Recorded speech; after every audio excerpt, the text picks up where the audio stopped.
Hello friends, welcome to my YouTube channel education अड्डा।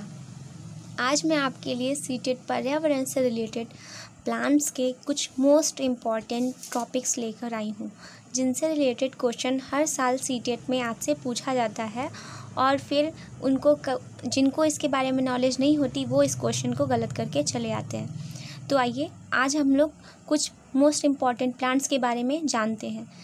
जैसा कि इसके पिछले वीडियो में मैंने आपको सीटेट पर्यावरण के 6 टॉपिक्स के बारे में बताया था, उसमें से परिवार एवं मित्र का जो उप विषय है उसमें पौधा भी एक उप विषय के रूप में आता है। तो आज हम उन पौधों के बारे में पढ़ते हैं। तो सबसे पहले हम लोग शुरुआत करते हैं रेगिस्तानी ओक। रेगिस्तानी ओक ऑस्ट्रेलिया में पाया जाता है।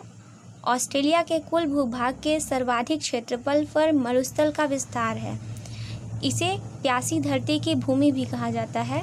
वहाँ पर यह पौधा काफ़ी उपयोगी है, क्योंकि रेगिस्तानी जो ओक होता है, इसकी जो तने होती हैं वो स्कूल की छत के बराबर लगभग 10 से 12 फीट या 4 मीटर की होती है और इसमें जो पत्तियाँ होती हैं बहुत कम होती हैं। तो और मरुस्थलीय जगह है तो वहाँ पानी की कमी है, तो ये पत्तियाँ जो होती हैं कम होती हैं, तो वाष्पोत्सर्जन भी कम होता है। और रेगिस्तानी ओक की जड़ें तने से 30 गुना गहरी होती हैं, और जबकि बरगद की जो जड़ें होती हैं वो टहनियों से लटकती हैं। और रेगिस्तानी ओक के तने में जल संग्रहित रहता है। यही इस पौधे की जो खासियत है वो यही सबसे ज़्यादा इम्पोर्टेंस रखती है कि वो जो तने होती हैं उनकी वो जल को संग्रहित करते हैं, जिससे जब भी कभी वहाँ पर पानी की कमी हो जाती है तो वहाँ के स्थानीय निवासी क्या करते हैं कि उस तने को चाकू से काट लेते हैं और फिर पाइप की मदद से उसमें संग्रहित जल को उपयोग में ले आते हैं। तो ये हुई रेगिस्तानी ओक के बारे में जानकारी। तो रेगिस्तानी ओक से रिलेटेड क्वेश्चन ऐसे दे देगा कि इनमें से कुछ भी आपको कोई भी किसी भी चीज़ के बारे में दे देगा एग्ज़ाम में, और फिर कहेगा कि इनमें से कौन सा ऑप्शन है जो इस रेगिस्तानी ओक से संबंधित है या उसको फॉलो करता है उसके गुण को। तो आपको अगर उनके बारे में पता रहेगा तभी आप उस क्वेश्चन को सही करके आएंगे। तो अब हम नेक्स्ट पौधा लेते हैं, घटपर्णी पौधा या कीटभक्षी पौधा जिसको कहते हैं। इसे शिकारी पौधा भी कहते हैं।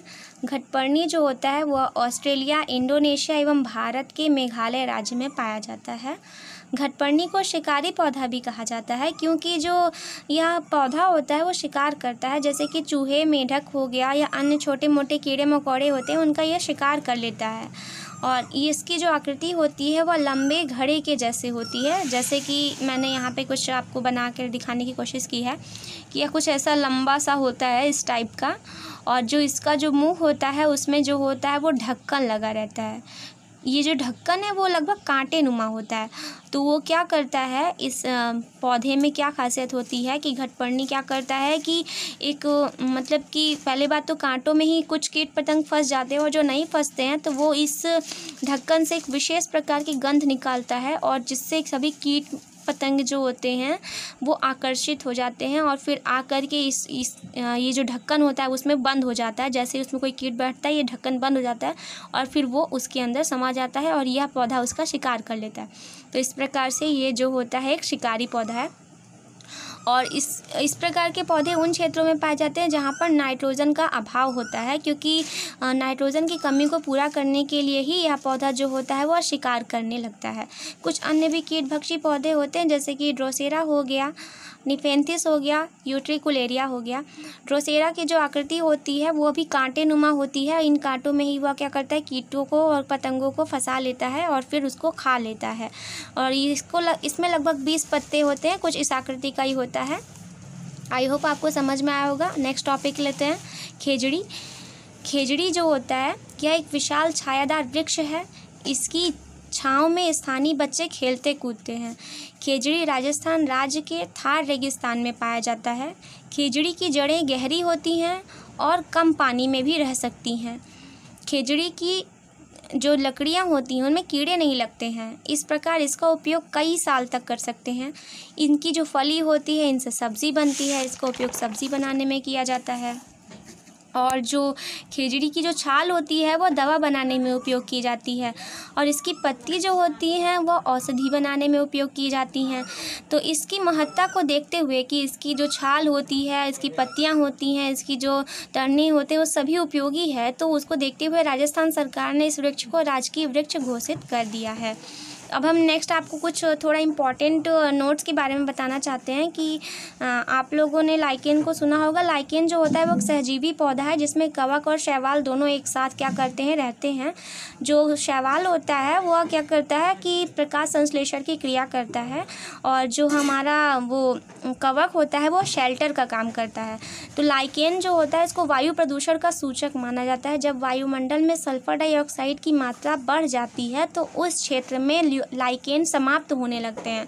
अब जैसे ही अब आपने देखा होगा ताजमहल का जो क्षरण होते जा रहा है वो अम्ल वर्षा के कारण होते जा रहा है। तो अम्ल वर्षा के लिए मेन रिस्पॉन्सिबल सल्फर डाइऑक्साइड होता है, क्योंकि यह जो है वो H2SO4 बनाता है ना, तो सल्फ्यूरिक एसिड, तो जिसकी वजह से अम्ल वर्षा होती है। और ताजमहल के जो बगल में मथुरा तेल शोधनशाला है वहाँ से निकलने वाले सल्फर डाइऑक्साइड के कारण ही क्या होता है कि ये अम्ल वर्षा होती है, और जिसके कारण ताजमहल का रंग पीला पड़ता जा रहा है।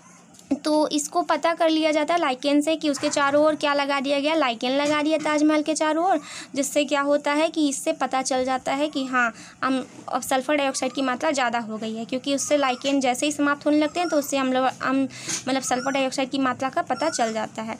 और इस तरह से जो सल्फर डाइऑक्साइड होता है इसको हम लोग स्टोन कैंसर गैस कहते हैं, और ताजमहल में जो होने वाले क्षरण होते हैं, पत्थरों के क्षरण को हम लोग स्टोन लेप्रोसी कहते हैं या स्टोन कैंसर कहते हैं। अब हम लोग नेक्स्ट पौधा लेते हैं बरगद एक विशाल छायादार वृक्ष होता है जिसको सब लोग देखे होंगे लगभग।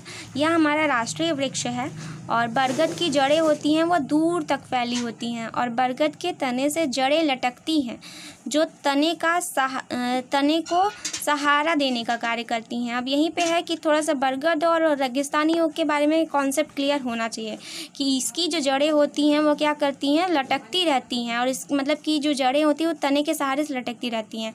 हाँ, और अब हम बात करते हैं पीपल की। पीपल एक विशाल छायादार वृक्ष होता है, और जो पीपल का तना होता है और जो जड़ें होती हैं वो बहुत दूर तक फैली होती हैं। पीपल एक ऐसा वृक्ष है जो 24 घंटे पानी देता है। पीपल को बोध वृक्ष भी कहा जाता है, क्योंकि महात्मा बुद्ध को ज्ञान की प्राप्ति बोध गया में पीपल के वृक्ष के नीचे ही हुई थी। तो इसमें यही खासियत है कि पीपल की 24 घंटे ऑक्सीजन देता है। अब हम बात करते हैं जेट्रोफा की। जेट्रोफा जो होता है वो एक बायोडीजल पौधा है। इसको यह ब्राज़ील में पाया जाता है, या जो है पौधा ब्राज़ील में पाया जाता है। ये बायोडीजल पौधा है। जेट्रोफा की खेती उन क्षेत्रों में की जा सकती है जहाँ जो शुष्क और मरुस्थलीय क्षेत्र हैं वहाँ पर होती है। भारत में जेट्रोफा के स्थान पर बायोडीजल के लिए करंज या पोंगोमिया का इस्तेमाल किया जाता है। वैसे पेपर में ये पूछता है कि जेट्रोफा का प्रयोग किससे किया जाता है या किससे संबंधित है, तो बायोडीजल से। यही क्वेश्चन ज़्यादातर पूछे जाते हैं। यूकेलिप्टस, या जिसको हम लोग आम भाषा में लिपस्टिक भी कहते हैं। यूकेलिप्टस मूलतः ऑस्ट्रेलिया का वृक्ष होता है। यूकेलिप्टस को सामाजिक वानिकी का या पारिस्थितिक तंत्र का आतंकवादी कहा जाता है। ऐसा क्यों कहा जाता है? क्योंकि ये एक ऐसा पौधा है जो एक दिन में 40 लीटर पानी अवशोषित कर लेता है। अब इतने पानी में तो हमारा आराम से गुजारा हो जाए एक दिन में, और उतना पानी ये अकेले ये पेड़ ले लेता है, तो इस वजह से इसको प्रकृति का आतंकवाद कहा जाता है। और इसको जो है भारत में मतलब कि पर्यावरण को मेंटेन रखने के लिए 1976 के तहत लाया गया था, लेकिन बाद में इसको प्रकृति का आतंकवाद घोषित कर दिया गया। अब हमारा मतलब नेक्स्ट पौधा है क्रोटन। क्रोटन क्या होता है? ये क्रोटन को जल का प्राकृतिक सूचक माना जाता है। क्रोटन को मुख्य फसल के साथ लगा दिया जाए तो फसल की सिंचाई कब करनी है इसकी सूचना क्रोटन दे देता है, क्योंकि क्रोटन की जो जड़ें होती हैं वो ज़्यादा गहरी नहीं होती हैं। अब जब ज़्यादा गहरी जड़ नहीं होती हैं तो अगर जैसे ही जलों का संकट होता है, और संकट होने पर मतलब जैसे जल का संकट होगा तो पानी कम होगा, तो क्रोटन क्या होगा? सूखने लगेगा, जिससे पता चल जाएगा कि हमारी जो फसल हैं उनको सिंचाई की आवश्यकता है या कब सिंचाई करनी है। अब हम नेक्स्ट हमारा आखिरी पौधा लेते हैं सीता अशोक। सीता अशोक को शहरी क्षेत्रों में सड़कों के किनारे लगाया जाता है, क्योंकि सीता अशोक को ध्वनि प्रदूषण नियंत्रक कहा जाता है, क्योंकि ये ध्वनि प्रदूषण को नियंत्रित करता है।